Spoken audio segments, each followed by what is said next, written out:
All right, we're sitting around, we're chatting around the big round table. It's the Good brothers, Larry, Daryl, and Daryl. The Good, no, I'm sorry. It's Bruce, Larry, and Brian Good. Now, you guys, you're back with a vengeance, with a bullet. You've got a brand new record. You've got a brand new tour. You've got a brand new single. Everything's brand new, right? Absolutely. We're really excited about this. We've been working hard, touring hard still since our last record. As a matter of fact, the last record got a release in Europe, which was very exciting for the Goods, and we've done a lot of work over there because of that. We were released in over a dozen countries there. So needless to say, that was exciting, as well as touring coast to coast here in Canada. Now, I think a lot of people, I don't know if this is a fair question, but would you say that the live record with with you guys singing and just having a great time with that big, huge live crowd, would that be your forte, and that was your biggest record to date? It certainly has been, and that's evident in the past recordings. Just about every record we've done has had at least one live recording, and not to mention 2 live albums, one of them being a double live. And that certainly was our, and is our strong point, even now, is our live performance. But on this, our new album, I think we have finally come into our own when it comes to recording. Actually, we don't have what you would say as a live per se in front of a live audience, but we've got 2 or 3 songs from that with that a very, very live feel to it. And several people have asked us, if in fact that is, or if it comes from a live record. But no, they're just fun songs. The songs that I'm talking about are one called Inquiring Minds, another one called Mum's Songs, and another little ditty called Honk On Bobo. What's the first single of the album going to be?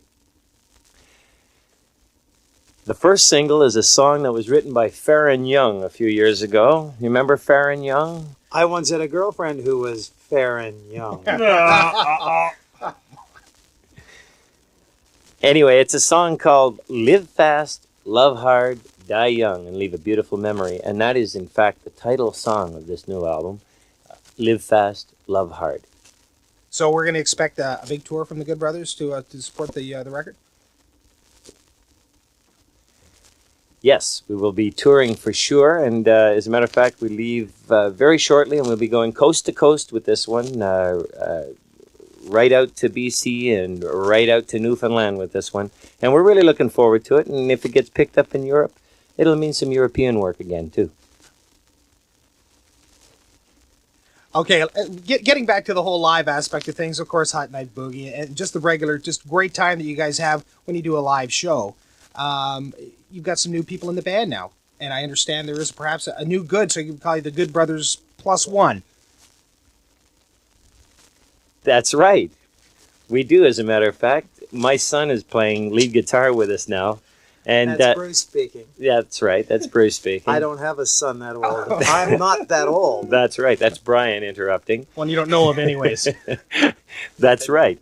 Anyway, yes, and it's really a lot of fun. It's sort of like the old Gordie Howe and Mark Howe syndrome. You have the kid playing on the same line as you, and it's pretty exciting. And he's enjoying it. We thought for sure it would be a sort of a part-time thing for him. Because his musical interests vary, certainly, from ours. But we're sort of glad to say that he's sort of come around and he is becoming a country boy.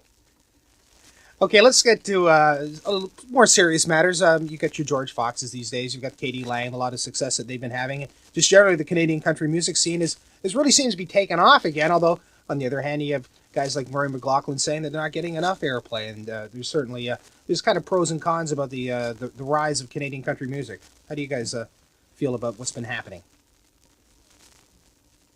Well, I agree. I agree in that some people complain they don't get enough. Some people are caught in the middle, as we have been for many years, caught in the middle between country and pop. We've had that problem in the past. Although it hasn't really been a problem. It's been a problem to some degree. But what you lose in one end, you pick up somewhere else. In other words, pop stations will play you because you seem to fit into their format a little better. Whereas country stations may say you're a little too pop for our country format, so you'll lose some of those stations. But like I say, what you lose on one, you pick up on the other. With this new album, however, it's more country-oriented. So what we're doing is picking up a lot more solid country stations than we have in the past. And we're pretty happy with that. There's new stations for us, although we don't have as many crossover stations as we once had. Okay, we've got a kind of a strange tune, which is it's not a single. It's called "Honk On Bobo." Now, I don't want to get into the connotations of the song, so I'll let you explain. Well, Honk On Bobo is the kind of song that really doesn't have a place anywhere. It's that kind of song. It's a novelty song. It's a song about a guy who I guess is a born loser. Everything he does it wrong. Everything goes wrong, and he, rather than taking responsibility himself, he blames everybody else for his misfortunes. So in doing so, he has a little bit of a curse that he puts out to everybody, and that curse is, in fact, Honk On Bobo.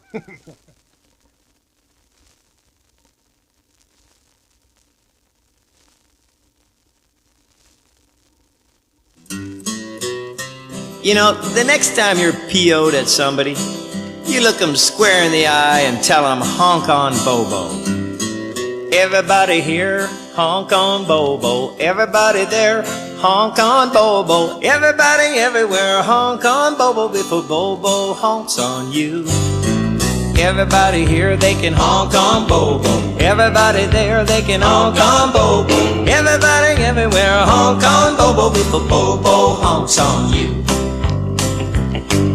I was dancing to the band, having lots of fun, when I looked across the floor and a fight had just begun. And when the fight was over, neither one of them had won, but they threw me out of my ear. Some big ugly mother with tattoos on his arms. I tried to tell him that I didn't mean him any harm. I looked up at him, I was pouring on the charm. I said, honk on Bobo too. Oh, everybody here, you can honk on Bobo. Everybody there, they can honk on Bobo. Anybody, anywhere, honk on Bobo before Bobo honks on you. Well, I jumped in the sack with a pretty little girl. She told me she would take me for a trip around the world. When my head hit the pillow, the room began to whirl. I spent the night with my head in the can. Now when I came to, my watch and wallet, they were gone. On the dresser was a note, it said, thanks a lot, John. And all I could remember were the words to the song, she can honk on Bobo too. Oh, everybody here, you can honk on Bobo. Everybody there, they can honk on Bobo. Anybody, anywhere, honk on Bobo before Bobo honks on you. Well, late Monday morning I stumbled into work. The boss looked me over like I'm some kind of jerk. He got high and mighty like I'm a piece of dirt. And that's when it hit the fan. I told him where his job and his attitude could go. Were it not for my good nature, we might have come to blows. I haven't got a job and I'm running out of dough, but he can honk on Bobo too. Oh, everybody here, they can honk on Bobo. Everybody there, they can honk on Bobo. Anybody, anywhere, honk on Bobo before Bobo honks on you. I was driving down the interstate and thought I'd have a toke, when a trooper pulled me over and I nearly had a stroke. When I wound down the window, I said, can't you take a joke? And that's when I landed in jail. Well, the very next morning I had to see the judge. I begged the man for mercy till I knew he wouldn't budge. I'm not the kind of fella who would ever hold a grudge, but he can honk on Bobo too. Oh, everybody here, you can honk on Bobo. Everybody there, they can honk on Bobo. And anybody, anywhere, honk on Bobo before Bobo honks on you. Everybody here, you can honk on Bobo. Everybody there, they can honk on Bobo. And everybody everywhere, honk on Bobo before Bobo honks on you. Oh, the people on the left, they can honk on Bobo. The people on the right, you can honk on Bobo. The ones down the middle, you can honk on Bobo before Bobo honks on you. Oh, Colonel Gaddafi, he can honk on Bobo. And Noriega, he can honk on Bobo. The Ayatollah, he can honk on Bobo before Bobo honks on you.